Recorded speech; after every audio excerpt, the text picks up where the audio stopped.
APF Entreprise Villeurbanne a été créée en 1962, pas bien loin d'ici, rue de la Pouponnière, et elle a déménagé dans les locaux rue des Roses en 1982. Aujourd'hui, il y a environ une centaine de salariés sur un terrain de 4800 m². Alors les activités au sein d'APF Entreprise Villeurbanne tournent autour de 3 grands axes. La partie industrie, un deuxième axe qui est le tertiaire, un troisième axe qui est le nettoyage des locaux ou du mobilier urbain. Nous sommes au service des industriels et nous leur réalisons beaucoup d'opérations de câblage électrique. Au quotidien, en fait, on récupère des cartons d'ordre de fabrication, c'est-à-dire c'est une liste de matériel à assembler selon un plan prédéfini par le client.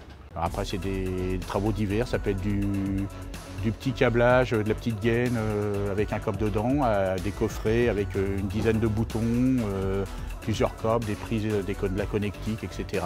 On reconditionne des tablettes et des téléphones. On leur donne une seconde vie. Pour fabriquer une tablette, on en prend 4 défectueuses, c'est la moyenne à peu près. 4 défectueuses pour faire une tablette qui fonctionne dans de parfaites conditions. On réalise des prestations de services sur site client. Ça représente à peu près une trentaine de collègues sur 15 sites. La plupart du temps, c'est du tertiaire.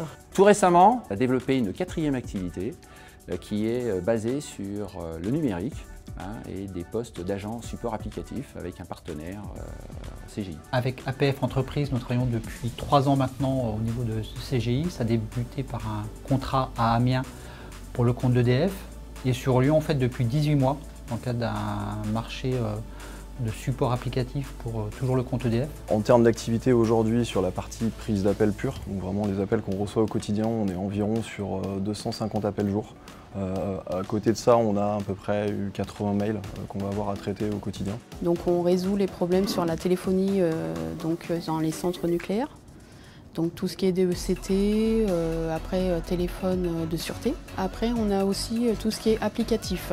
Donc toutes les applications liées aux centrales nucléaires. Nous avons en partenariat avec CGI déposé une candidature sur les trophées Lumière et on a été nominé sur l'entreprise inclusive. L'encadrement se fait comme il devrait se faire partout, il me semble. Voilà, donc on essaye d'être proche de notre collègue, de connaître les réalités de terrain.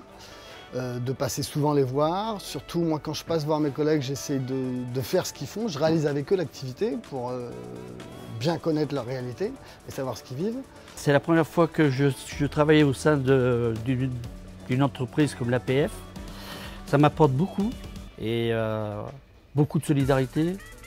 Et c'est quelque chose de très plaisant de travailler au sein de l'APF. Je suis là depuis janvier 2011. Et c'est vrai que je m'entends très bien avec tout le monde, je suis avec une bonne équipe. On est là tous pour s'aider, on s'entraide. C'est ça qui est intéressant aussi dans le travail. Et si on veut faire de la qualité, il me semble qu'il faut rester à taille humaine pour rester proche du collègue. Voilà. Qui pour moi, c'est le cœur du projet de l'APF, c'est mon collègue au boulot. Si je prends soin de mon collègue, le client sera satisfait. Aujourd'hui, on est ravis du partenariat et de la façon dont ça se passe. Je pense très sincèrement qu'aujourd'hui, sur une équipe de niveau 1, c'est probablement une des équipes qui performe le mieux. Ce n'est pas forcément entreprise adaptée, c'est une entreprise tout court pour moi. Et ce qui est important, c'est de mettre au centre de l'entreprise la notion humaine.